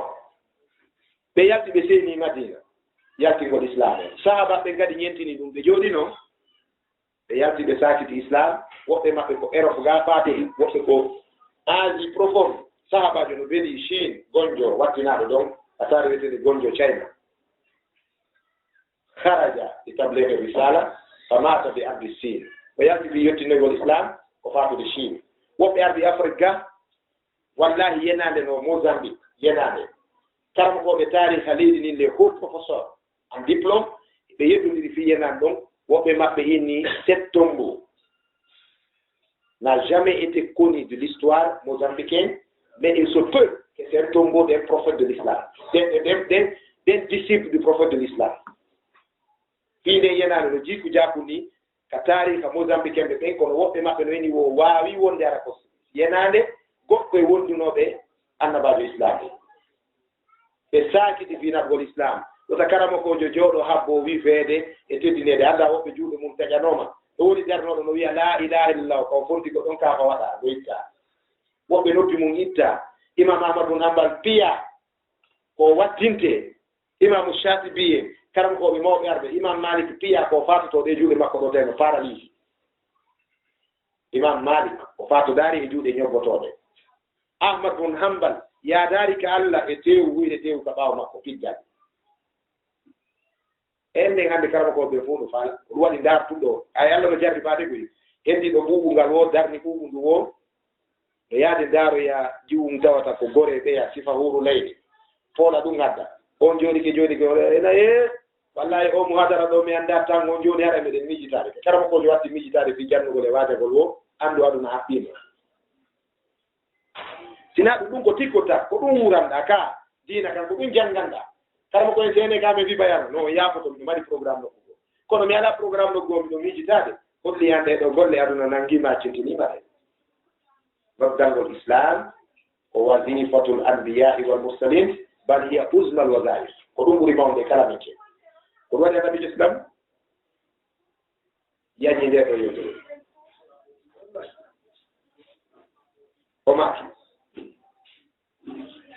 o maki sallllahu alih w sallam yani kanko abou hurayra e gandi e sifiki seeɗa fi abou hurayra wonde o wuuri daari nelaɗo ko juuti ka gurdam o sonnaɓe maafi ko so goto ma ɗiɗo no wayade darde ka meɗene nduyiɓe o andi goɗɗi goɓe wata jaɓɓitade hara en fof en yahari ma bugoɓe toon hakkillaji ɗi ɗiɗo petre ƴewan go ɗum fendi toon ok abou hurayra ɓe geli abou hurayra oɗo ko duuɓi seeɗa o wuuride nasulam no jeeya e ko jiikini ɓeeɗo yimɓe chi'a mana ko jiikingol ko bonni ɓe hakke wo kamɓe ko honno abou hurayra wawata wuuridude nelaaɗo ko timmaari duuɓi nayi o heɓa maakuuji ɓurɗi heewde ko filla kon e annabijo sallam so fuɗɗoniri fi abou hurayra ko ɗum ɓe aratoma lanndaaɓe subhatuhumul ula ko anna kana li abi hurayra aksara riwayat al hadith وهو عاش مع النبي صلى الله عليه وسلم أقل من 4 سنوات ko wuuri nelaɗo kon no manki duuɓi nayi ko honno heɓiri aksarul ahadis riwayatan aksaru sahaba riwayatan ko abou hurayra abou hurayra no filli e hadiseje nelaɗo guluuje jowi e 350 hadis 5374 hadis ɓeɗo ngaldi ɗum ɗon kono eɗen anndi man jabda wajada ka tinniɗo wo heɓay araynoɗo tawa nelaɗo no ɗaali o suɓɓinde o takko ɗum si toni maɓɓe ɗi riɓi ko tongata o landade ɓe koɓe finde o maka ko honɗu riɓini toni ɗin ko wadde laaɗo makannomo kala huyre nde ƴiiƴa woni e mum wonkino e mum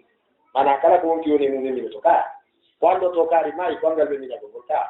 engal fofugo ngol awa kala huyre ƴiiƴanno e mum kala ko ƴiiƴa woni e mum ɗum wemmino to ɓay hara e wonkino e mum deññande abou hurayra heeɓi on hadis ene tinnorto ni hay toni ɗi riɓi o landoto o momata buyi abou hurayra walidhalika ajma aw jamaa aksara ahadisi nabi sa sallam ijtihadihi wa li faraghihi lidhalik o tinni o hettani ɗum abou hurayra maki ɗo ƴiyal hadis on ɗaɓɓe darote o maki kanko abou hurayra qala rasulullahi sa sallam o winelaɗo maki man ya'khudhu anni hadhihi al-kalimat riwaya go man ya'khudhu anni 5 kalimat o wi nelaɗo maaki ko hombo jaɓantalan ɗi konnguɗi ɗo andi ko abou hurayra woni ɗimanade imamu tirmidi no yeetiki en ka deftere ka hutba makko ko abou hurayra maaki ko nelaɗo maaki en iwi ka imamu tirmidi en ari ka abou hurayra o maaka ni en nelaɗo maaki joni ko woni arde ɗo gon ko nelaɗo maaki ɗo o fum o wi nelaɗo maaki ko hombo jaɓantalan ɗo ɗi konnguɗi jowi fa ya'malu bihinna aw yu'allimu man ya'malu bihinna ko hombo yani jaɓantalan ɗi konnguɗi an jowi ɗo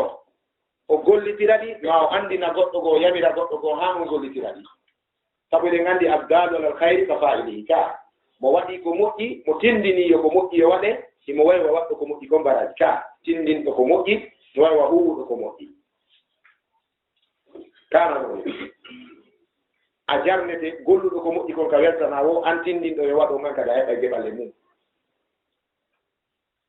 nelaaɗo maaki sallallah alih sallam ko hombo jaɓantalanki konnguɗi joyi o gollitiraɗi ma o yamira yimɓe ɓen o daro haa ɓe gollitiraɗi abu hurayra maaki fa qala abu hurayrata qultu ana abu hurayra maaki mi indi kisan ko min yo nelaaɗo par ce que ɗum ɗo moƴƴa nelaaɗo no makande sahaba ɓen alamatu istifham kon ɗum ko man si man ɗo ngari yara e holli wonde nelatulam yo khatibu jami yo khatibu kathiran ka mo yewtude ɗuuɗuɓe mo yewtude fof haysi ko gooto jaabi haysi ko gooto fewta ko noon si man ɗo ngari yara e jammugal ngal hoɗita min kala woni ɗo firen ka pulan man ko hombo woni on e mo mo jaɓanaɗan konnguɗi joyi e si abu hurayra pallitike ɗo waɗi firi ngal tan dari ko inni ana ya rasulallah ماذا فهمنا من أبي هريرة فهمنا بأنه كان حارسا للعلم وكان سريعا إلى العلم وكان مجتهدا لحصول العلم oɗo ko tinninoɗo ko wakkilinoɗo ko yawnoɗo yahande gal Abu Hurayra ko maki gal ko Abu Hurayra qultu ana ya rasulallah o wi ko min yo nelaɗo ha yewtere janginaɗo o wi ɓay kanko Abu Hurayra o wi ɗum ana ya rasulallah o wi fa akhadha annabiyu sallallahu alih w sallam bi yadi fa adda hamsan tadabbaru ayuha l-ikhwa par ce que moƴƴa araɓere no ɗo fa akhadha bi yadi fa adda hamsan تعرفون معنى الفاء في الكلمة إذا الفاء في هذه الكلمة وهي جملة فعلية عربية وعري وجملة فعلية في فاء ناتي ديرتون فاء غوتو بيت عندني ما كنا ويدي كونكو تون إدونكا si jokkodiri noon faaji ɗiɗi haa woni tati haray ko jokkodiri ɗon kon fof boolondirde wootere ko wiyete kon kisan o wi fa akhadha bi yadi nelaaɗo nangi junngo angon kisan fa adda hamsan ɓe limi kisan joyi fa akhadha bi yadi ɓe nangi junngo angon kisan fa adda hamsan ɓe limtani ɗam piiji joyi holno ɓe limtiri ɗi inshallah fata yaafe aɗo sokeɗi on tini tawi ɓe anndi dinendo sunna mo waɗanaaɗo kadi anndi ko nana ngon hikkori han ka faɗi ɓe jonnalan nana laawol kisal ko laawol peewal julɗo fontanta julɗo nano ka salmodiral ka joofagol ka sappagol ka tindingol e ka jonnugol juɗɗe limre julɗo jonnata ñaamo nanogol famine bon joni ɓe waɗi ni fa akhadha bi yadi fa adde hamsa ɓe nangi junngo angol ɓe limi piiji joyi ɓe mana kala konngol ngol ɓe naati ɓe waɗi nanala gonɗu fa adda hamsa non haa joni jiɗinti non jeegono ɗo goto onon jeegono ɗo kum ɓeydi ɗum ɗo mi yewteno fi makko o yi ɓeɗo sa bakke goppugo ɓeydi ɗo ɗon ɗo ko jogi haaju men mune mum e hootay ka defte fiqa barakallahu fika e hooti ka defte fiqu nduɗo jeega mum ɗo bonɗu wola fi mayre ɓe wi si tawi iɗe nganndi kala e nder ɓanndu mum ka soɓe memi goɗɗo janngen ɗum ɗon kadi ɓayno hana jannge mo kolli jeego mo kolli joyi ɗum ɗo no ɓeydi kippino mo kolli joyi ɗum ɗo no ɓeydi ko ɗum ɗo wiyete al usbu zaid ɓeydini ɗum ɓe wi ka figu iɗe nganndi kala ɓanndu on tigi ɗum ka soɓe memi ndu o haray ko yoytu soɓe o kaa si tawi hari mo e nder julde nden boni ko salligi o bonaari kaa joni noon si neɗɗo no dari no julde mo ka nder julde soɓe memimo nokkugo e ɓanndu haray batala fi solat wa baqiya wudu ka salligi boni kono haray jani julde boni kono haray salligi no heddi ka ok joni noon ɓe wi si tawi ko ndu hondu ɓeydi ndu ɗo woni ko soɓe on memi haray ko honno jaɓirte julde nden boni ma nde bonaari ɓe wi wa in hassa al usbu zaid batala fi solat wa in lam yahus fa solatu sahiha ka si tawi a ɓucci kum ɗo kum so ay kum muusete haray koye teral ɓanndu kum jeeya haray julde nden boni si tawi noon so a ɓucci kum ɓeydotaako haray ya kontu ko arkum ɓeydi haray julde nden bonaari kono noon ittoygol soɓe on no yiɗa no yaɗira mo famine ɗon haray na ñaawore ɓanndu ɗum hannde kadi no wawa ñaawore conci ɗin julde nden accitete kono ya anndu wona e soɓeeji nanngayɗi ɓanndu ɗum ko nangi e famiyete nde moƴƴa ok hatten e muhabara o e yewtere meten ɗo usa bakka tume mini andi karam ko ɓe no wawa jinna quoi a nangirayɗa ta yultiraɗa bon o wi nena islam nangilan kolli ɗin ɓe linti piiji joyi ko ɗin joyi ɗo wonɗen jantade daroɓe o wi nenaɓe maaki goo ka hondu aranuru ɓe maaki ittaqil maharima takun abada nnas goo ɓe maaki ɗiɗi warda bima qasama allahu takun agna nnas ɓe maaki tati wa ahsin ila jarika takun mu'minan ɓe maaki nayi wa ahibba linnasi ma tuhibbu li nafsika takun musliman ɓe maaki jowi لا تكسر الدهب فإن كثرة الدهب تميت القلب. هذه الوصايا الواردة في الكلمات الخمسة. أنا عندي سبيعة كلمات تيكو يوتري على وصية فانكا. وبين لا دماغي إبا يا أبو هريرة go اتق المحارم رنتو إهرمو دي الله دين دي الله هرمني دين. أو حديث معوني نتو مونان كيفيرو ألمان وسلمني سبو حديث onani karama kojo no make Abu Khadija al-Amriki goto go Amerike jo fatinoke 2011 woni ko fekkini Abu Khadija karama kojo jangudo kadi jogino do mustawa Amerike jo fatinoke no binani non arbi jogino hay adresse makko ko yetteno darsuji scientifique islamique e juude makko abra internet karama ko jogi mo ari almangi mo waajo Holland almanjo no jogi katera tay ko do hadith karama kojo Amerike jo woni waajorbe almanjo hedi bayo gayni o ini cerno ko ombo wuuli koko makuɗa ɗo o yeyni ko annabajo islam o le prophète de l'islam le prophète of islam o yeyni wo hiɗa wayla wallude ha men yiida janggay juuɗe makko o yawi o fat ɗoke ɗum ɓuurure fo kono noon siɗa faala ko o janni ko nga janggay ko woni tun aray a silmay taw tolneɗa ka diina almanjo silmi tawi o ngalɗi par ce que o makunelaɗo ɗo enen en nanay hadis o sikke ko sama kala kawake men nder hadis o nelaɗo maki piiji joyi nde ɓe maaki hunde nden wo gonɗum ɓe jonnaki sa résultat am ɗon kadi so a waɗi ko ɗum heɓata o yawi oɗo si aduna on jaɓatno o tindinayno yimɓe ɓen kala ka intérêt heɓoto sabu oɗo rulata goɗɗo gollu hara intérêt ala ko ɗum silmini keefere on almanjo on ko silmi wonti julɗo ha hande komi wayrata on almanjo ɗon ko julɗo e ɗon handi ko ɓuri wende fii sa wi goɗɗo waɗanan ɗum ɗo ko yeeto mo mi waɗante ɗum ɗo ka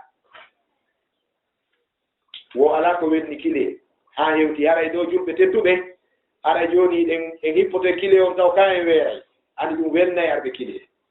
welnay ɓendaɓe kile ka ayɓe joni en fuɗɗoto kile on ka en weeray taw ɓennagina ha joni wonen e kile on taw sabu ɓe andi welde no waɗa ka kono jarama ɗum haray julɓe aray o jarama de joni yanen e kile on si gadi haray e tinno ɗon noon tinna mo ɓe yettiyaka mum nafo ɓeddina ɓernde kala on ɗo o yaara e payko min ko jooni a faala e payko ma jaɓane tigi tigi tigi tigi ekkito wonde baaba aray ko ngaddi wonde si ɗum golli goɗɗum a waɗanayi ɗum cadeau mi nari e suttiɓe dollar heɗo de kono waɗugol bombon ka jiifa ga si paykum ma ɗum golli gollal ma nga wiya heno ɗo bombo o annda si gollama welay welnay ɓernde si welay welnay ɓernde pula laaɗuma si welay welnay ɓernde dare e jongalle ɓe wuttu ɓe ta kañum ngala cadeau wonde neldorta ɓe ɗum miswaru neldortamo gâteau neldortamo ziyum a nana ɓe waɗa tontindi ɓe naɓe worɓe ko haaji mum tun jokki wolay koye ɓe naɓɓe ko haaji mum tun jokki wonde ta waɗay cadeau goɗɗo wolay fuɓe nana a wona fof ha worɓe ɓen fof minen wonde ɓay ɗum sarme wayini ok annabijo islam ndaare ɗo e nder hadis on o maaki istakil mahari ara ɗum ɗum ɓe maaki Abu Hurayra huɗum Allah rentoɗa e harmoɗi ɗin résultat ko ɗum tanne o wi ittakil mahari rento e harmoɗi ɗin sa rentike harmoɗi ɗin takun abadan nas a wona e jeyaɗo Allah ɓurɗo wawde rewde Allah ko ɗum woni résultat si a rentike ɗi Allah harmini ɗin a wona e neɗɗo wawɗo rewde Allahu tabaraka wa taala siko sonnajo o heewi ɓandu makko ɗum o reeni Allah suftinana e mo ɓernde nden imanu wela fi natugol julde jemma en horugol ñalɗi hooreteɗi en janngugol qur'ana en Allah foygintina ɓernde raɗo cheytan dewetinne ma ɗum siko gorko juulugol jemma en accugol ko harmin wuwlugol goonga suusugol feññingol diina en Allah waɗa e ɗum e neɗɗo centini wano julde jemma sabu eɗen anndi julde jemma naada yaljanna wa kanu qalilan min alleyli ma yahjauna neɗɗo noon ñaamowo ko harmi ɓanndu mum tedday esprit o wona ɗaaniɗo fikra o wona tedduɗo tere nden fof wona ngaameelo ɓernde nden mayɗa taw on tigi wata rewde allahu tabaraka wa taala e takel maharim to ɗum abadan nas wonu rentiɗo e harmude ɗin a wona e ɓurɗo wawde rewde allah jeyaɓe ɓe maaki ɗin mum ɗum warda ɓe ma fasomallah si allah senndi yeru ko allah hasikuma kon weltoro ɗum jaɓa hawrane ko addi e goɗɗo geru goɗɗo ma fota suudu goɗɗo ɓawo makko ko miile ka ɓe maaki nenaslam maaki wonde si allah senndi yondinoro senndore allah ɗen résultat on ko on ɗum takun agnan nas a wona e neɗɗo ɓurɗo alɗude e tagu allah ɗum kala faalaɗo wonde galo yo ɓernde makko ɓuttu ko jogii koye yona mum yo yondinoro ko allah haskimo sababu ɗum ɓe maaki wa ahsin ila jarika takun mu'mina moƴƴo e kawtal ma ngal a wona e gonɗinɗo allah tati moƴƴo e kawtal ngal moƴƴagol e kawtal ngal résultat mum ko on ɗum ko iman a wona e gonɗinɗo takun mu'minan a wona e gonɗinɗo allah on anndi ɗo kala gollal e résultat mum ka sa moƴƴike e kawtal ngal a wona e gonɗinɗo annabijo no heewi makude hadis la yuminu man la yamanu jaruhu bawa'iqahu ka kala mo kawtal mum hulaari bone mum on wonaari gonɗinɗo wala sonkude piirde e ɓinngure mum lanca sonka ma waɗa musique ma toona volume télévision lora kawtal ngal hay si jo janngin qur'ana janngu yeru ma lorrowo kawtal natta aljanna ɓe nganndi e sonnaade mo nelaaɗo duwanimo fuure mum ɓe toranimo aljanna ɓe wattinoymo kono tawi ɓe jiɗɗi fii makko seeɗa alhaali on ka gunndo hakkunde maɓɓe allah ɓe ari ɓe lanndi kawtal ngal fii makko kawtal ngal wi o juula e jemma o hoora e ñalti ɗingi mo jannga qur'ana mo janto inde allah mo yiɗi on ngo yo nelaaɗo kadi ko gonɗinɗo kono noon o lorrayno kawtal ngal walakin kana tuusi jirana o tampinayno kawtal ngal ko ɗum nelaaɗo maaki ɓe maaki wallahi a finnaar mi woɗɗiri allah mo kayito awa tampinowo kawtal natta aljanna naya ɗum ɗum e nder wasi on ɓe maaki naya ɗum ɗum ɓe maaki wa hibba linnas ma to hibbu li nafsika takun muslima yiɗa yimɓe ɓen ko ɓe yiɗanɗa hoore makko iɗa yiɗi teddungal iɗa yiɗi jawdi iɗa yiɗi cellal iɗa yiɗi yiɗeede iɗa yiɗi muyba iɗa yiɗi accaneede iɗa yiɗi hooleede iɗa yiɗi yiɗeede iɗa yiɗi laamu iɗa yiɗi teddungal a yiɗa bonneede a yiɗa waɗeede yiɗan ɗum kadi yimɓe ɓen sa yiɗani yimɓe ɓen ko yiɗanɗa hoore ma kon ko ɗum woni résultat on a wona julɗo jaka neɗɗo añanɗo yimɓe ɓen moƴƴere wiyetaake julɗo moƴƴo ɗo woni nayi ɓe maaki jawabum ɗum wala tuksiri dahi ta ɗuɗɗi jaleeɗe o jalugol haa welto haa ɓeɗitota ɗuɗɗin ɗum fa inna kasrata dahi tumitul kalbu ɗum wara e ɓernde ɗuɗɗingol jaleeɗe wara e ɓernde ɗum noon haray annabijo sallam no maaki fiɗe ɗo jaleeɗe ɓe maaki tabassumuka fi wajhi akhika laka sadaqa ko mosanta musidɗo ma on kon ɗum ko sadaka ittuɗa sababu wurudul hadis on ko oɗo neɗɗo miskino baaso mo ala fusko waɗana goɗɗo o wi patron ɓe ittay sadaka antinayi hanuɓe min mi ala fusko mo waɗana goɗɗo mi ala kadi doole komi rondorano goɗɗo longal leɗɗe mi neldan elaɓe maaki mosanɓe sa moosi ara itti sadaka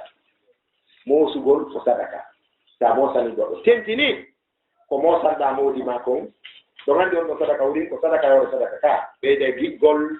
danday utte dampe hennay kadi baraji kadi sa mosani ɓengu ma kadi ɗa mari ɗum kadi sabu a daɗa o gorko moosowo wiyatake faami a heɓay kadi baraji kala tentini ko goɗɗo mosani ɓengure mum nden kon ɓe maaki tabassamu fa inna tabassuma lana wal qahqahatu li gayrina ɓe maaki moose so nani ko welata on ko taw jalu hen ɗiɗo jaɗeɗe nayi men jeeyi ɗum ko tana meɗen jeeyi arayi ko ɗiɗo wasiyeji en ala arande ko seydina ali wasino kon e ko e kumayel wasiyano kon sabu leeron o foɗite moƴƴani hote ka wuɗɗi ka sera saare to min woni fi fof e duniya donc arayi no fooɗi moƴƴa moƴƴa machine ji ɗin kadi haaju ɓe laafi donc arayi min toro on du'a ko min falji ko fof e nder yewtere nden on ɗo torano ɗo min allah kaffara e muɗum du'a ul kaffara toragol allah yalla yaafon tigi ko hawri kon e sawaba kon fof ga torki allahu tabaraka wa taala yo waɗo min alladina yastamiuna alqawla fayattabiuna ahsanahu taw ƴettay ko konngol ngol tindini kon ara mantari yewtere nden e ko wowla kon hanki mi waɗiri nafsul hadis muhadara dibrika ustad ɓen ustad hamid kon ɗum ɓe maaki ɓe ƴetti micro ɓe duyi ɓe wattali ɓe maakani janngana ko ɓen e lendi darsu men on oɗo hadise garten ayte gaddari ƴiyangal towɓe fof mi landite to ɓe ƴiyangal e towaɓe fof o gadda e mana hadis o mi posana on question ji kadi e nder hadis o no moƴƴi waɗgol tajriba onon karama koɓe wonɓe ɓe nga développe noon en kala yewtere nde goɗɗo ari woodi o gandi goɗɗo iwata ka hiwri wo ko jangi wo ko jangi har hannde ko mawɓe ɓen ka gandal kulle ɗen ka gandal wono docteur omadou wuri bachir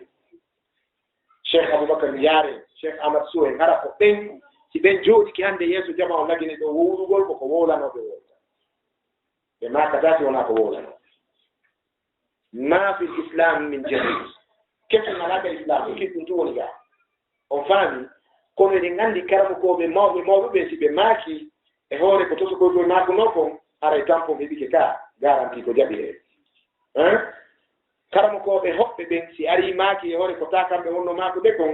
haray woni tawɗi tampon heɓike wonde koɓe maakuno kon jaka ko non woni ka sabu ɗo nganndi pullo fota wi hakke ko bani adama dulli kon pullo fota naade hadise de wonde gillidira e qala llahu wa qala rasul e mawɓe maaki ko selli kon ko mawɓe maaki kon amma ɗi ngannden ɗo mawɓe no juuɗo eno makka juma mawɓe wiira jemma ɗum ɗo woluɗen to nganndi kayti ɓe nganana ɗum dalil kono mawɓe no maaki goɗɗum ngo ko kelɗi ka pular en jannama hake ko bani adama dulli totiiru ka nder suudu cowto to wukko ka nder looɗe jollo nden inna duɓula toti a bonnanila ndiyam ɗam o fusa loon nden o haɓɓa toti haa yoro bugoyo fusante fof hiɓɓa ndiyam ɗan ka o yaha o soodoya wonde heyre pul oron ɗo mewna hanka caaɓe o dirna totiiji temeɗere o ƴoga ndiyam ɗam o ƴogora goɗɗi warta sa innimo e totino ka nden ndiyoyɗa ɗiɗo kaka caagol wi fof noon ko toti ka o nganndi karama koɓe kono woni kala karama kojo haɓɓitiiɗo luttay muybinde tentini ka woni ɗon o hittira e wakkoɗo on o ɗaɓɓi ko heɓata ko ɗum yalla yurmin en danda en haa sidaaɓe gañaneeni allah no heewi jarriba ɗo karama koɓe woodi karama koɓe goo mi annda ɓen kam en nagine ɗo dey sako lamɓe ɗo lan ko homɓe kono woodi karama koɓe goo ɓe yiɗaa yi'ugol koye toso koye funtay koye koye ƴaway koye a juɗuɗu min addu'at ko ɓen muybinta nanane kon yiɗe invité kon mante yeeso maɓɓe woɓɓe balde wartade ɗum koye gañanini jeeya kala mo koɓe adduɓe sunna ɓen eno mawɓe adaɓe piyeede ɓe fi sunna lagine sato maɓɓe ma nayi maɓɓe no joni ɗo ɗiɗo ɗon ɓe sutti ɗiɗo ɗo ɓeɗoɓe mum jaɓita piyanoɓe hari ñande go wulgol sunna lagine ɗo ɗon andi adi bayanaji goo ko gardi watte ka sela ha waajo ngata la iyamum leydi nokkeli goo ko gardi yaddete police communal ɓen jeeje dappidire ka sera to ha woɓɓe juula ɗum fo yehi ɗum gol konakir ɗo min kon fuɗɗi waajade neɓaari goyi ko 94 fuɗɗi wadde daawa 94 fuɗɗi wadde bayani stage amin wattila jonde micro alaji alpha ahmadou bari hafidahullahu taala wa ra'ahu ɓe fuɗɗila jonde micro waajagol darussalam 95 mi fuɗɗi yaade koɗo mo waɗgol bayani 94 mi fuɗɗi 15 16 mi fuɗɗi arde ka markaji ibadou rahman ɗo waaja ɗon neɓaari ɓe kono goɗɗi goɗɗi no manti no manti goɗɗi hari ɗo wurugol sunna c'est tout à fait un probléme bayana gasi ko arno e ko waaji fof moɓa naɓa sokoya ka denna bo a den hari adiɓe dennide ɓen ɗo balɗe jeeɗi ɓe anndi aye goto fet no ari wammo nanko wara mbawi jil ɓaawo ga moora wokkul nden ɓay waare kadi ala ko mowrugol wokkul nden inna voilà dammo ngol o yoɓay ngol musidal ngal hirtiraɗa sunna jonna dam musidal ngal dammol ɗiseeɗo ɗum waɗi ɓe yewno denna bo ñande go goofi dammo ngol hirsa balɗe jeeɗi musidal ngal ɓay ari nangi banton kon fof haɗa tuma dammol ko 40 mille yeyete ɗiɓidira ha heeɓi 12 mille ɓe jonna halda ko ñamande usamama bofi nattayi na ɗum ɓe taƴa ɓe horde ɗum ɓe ɗikonade ɗo ka hiɗe nganndi rewɓe bo waɓɓe hijab ɓen ari yaltoyno ɗo arno e sahi goo sukaaɓe recruta ko ɗo taɓe matiki ka na ɗum ko piyeteɓe ka hoore laaɓi joni ɓe wattama wiyeede tanti ka hoore laaɓi he muññiɗo o toni yalla asiɓe muñal piiji ɓe ɗigoyi ko ɗum waɗi hannde kadi gite ala dundede ɗo goɗɗo maƴa sabu hay nanguede jonno e alpha eno lasana compte yiyete ko ɓe yawi mawɓe compte hukka ɓe lancrisére wal ɓeyde dara allah no teddinamo ko bawonde ɓeya hande ƴawaari koye 130 ɓe jinda no Fouta Diallo ga ɓe nanga ɓe jonna lansana compte compte jonni ɓe ɓuuɓungal job ɓe tumba ɗon gongil woni yeeso béréruji garde ɓe gongil woni ɓaawo béréruji garde ɓe hanka frontiére lenkiri frontiére men e Sénégal ɓe jippinaɗo o way ko Sénégal janngu ɗon nangeɗa Allah nawre Amérique waɗi mo imam ton o e Gabon woni imam ton leɗɗe ala ba $600 famine ka leɗɗe ala waɗi ɗiɗi $600 e bon Allah nawri ɓe ton ɗin fof hettinoke woni kulle gande heddiɓe wonɓe ɓen ɗo hannde ko dirigeant ɓe kadi islamique oustaz Radiayno ɗo sima ɓaylo baya ɗo oustaz Abdourazak koɓe conseil spécial kadi islamique aje si ɓe wili gon itto almami yo ittete premier ministre jo ittaɗo ɗo no halfinoyi e maɓɓe ƴettiɓe baaba haɗi ñande goo ko haɓɓe ɓe fembe mbayɗen joni premier ministre no arde ka karamo koɓe sunna inna meɗen tori on du'a wonanenan baaba ko nde ɗo ñalande kadi yalti joni en tori ke Allah yo Allah moƴƴinan en battane nde ɗo kadi puisque ganda ko aroyta kon janngo fewɗo ɗo da'awaw ko mawsi ko occasion ko traite c'est profitade fewɗo ɗo e ganda ko aroyta janngo en daroto ɗo juuti moƴƴa yaafo ɗum sallallahu ala nabina muhammadin wa ala alihi wa sallam assalamu aleykum wa rahmatullah woni fewɗo hijabu on aka gandal ngal hatti ɗon e aduna woni fewɗo a wawata ko ɗon c'est l'extrême de la connaissance donc ko ɗum woni andugol diina mum kam mantoraka wona yo taw an ka nder chambre ma ko a julɗo kelɗuɗo sa yalti ka laawol andi monde occidental on ko ɓe faala ko diina ka woni ka cuuɗi ka e ka jooɗirde ka laawol to harana enen kadi koyen sukaaɓe kamɓe kadi koɓe sukaaɓe enen ɓe accitooɓe ɗo rastaji moora baye mum ɗen wa koyɗe ciikuli hoy enen ɓe koɓe jeyi tun kamɓe tun jeyi biya on enen e mara droit toon ɓe nganndi sukaaɓe goo hay harana ko feƴƴi taw ɓeɗo ko sahabaɓe yewtiti mum e taabi enen ko fewnduduren ɓe ɓen wonde yewtude ɓe nganndi ɗo ɗen tawya ɗo hari sukaaɓen noon jooni ga ka maison de la jeunesse ɓe waɗata conférence ji maɓɓe ɗin ka e juulirde ko toon ɓe noddata ɓe ara piya jimbe haa ron ka fottina jimbeeji mum ɗin ɓe kadi ara weƴƴita bandirolji maɓɓe ɗin ɓe waɗa conférence ji maɓɓe ɗin ko ɗum woni imposagol wota taw ko ɓe piyanooɓe tu yenna hara ko eɓen ɗo ngattata hara enen hedditiɓen ga en maayi ɗo noon so en gañoto ko ɓe taw fuɗɗoren janngugol janngen kadi e juuɗe gollitirooɓen ka hannde no woodi hay hanki miɗo yewtida ɗo e suka waɗɗo droit ka université ɗo o yehi ɗo janngugol e juuɗe Chia hari o annda nden ñannde tun ko ɓe jannimo kon o ɗaanaaki haa weetiimo wullude mone ko suudu nelaaɗo ndu waɗa kon tawi jaka kanko Ibrahima Ba kamɓe waɗi ɗi université o yehi o lanndoyi on honɗum ndu suudu nelaaɗo waɗa on so ɓen yewtimo ko on ɗum woni fenande ko on ɗum woni taw Chia Cheikh Jabrin landama fi Chia ɓe landa ɓenni ene hara ɓe Chiaɓe ko ɓe ko murtuɓe ni oyni taw ko naatgol l'islam murtata na mo naataali de ɓen ɗon ɓe naataali taw toon sakko ɓe murta donc haray no woodi ɓayiɗe nganndi tan on no faaɗi ɓeɗo no fokkiti ka woɗɗi sinaa ɗum noon no woodi karmakoɓe fewnduduɗen hara ɓen ɓe dakki fewndo dari fi dawa on hara taw ko kamɓe tu woni julɓe ɓe nganndi sonnajo goo mi wola oɗo sonnajo France imo ari soodugol goɗɗum e nder boutique tawi noon ko arabuji woni yeyde oɗo kadi ko sonnajo heɓaɗo toon o yi tuma no waɗi hijabu no waɗi gang e société o inni onon o yaltina yeeygol diina mon kan diina kaka juulirde iɗo yaltina buumo yalta e laawi sonnajo on soodi haa gayni ari haa moggo makko ittini gaabum on o ndaari oɗo o tawi oɗo ko portojo ni wona arabujo o sonnajo buumiɗo ɗo wi o inni hadihi biladi wa hada islami o jogii l'islam e dolekke on o inni antum bi'tumul islama wa nahnu ishtaraynaha o inni onon o inni ɗo ko leydi anni wona de mi heɓuɗo nationalité mamo bemmum mama soro mum heɓi nationalité o inni ko leydi anni o inni o dolekke ɗo ko hija ko diina an kanni onon on yeeyi men l'islam o menen men soodi onon ɓorte joni menen men ɓorno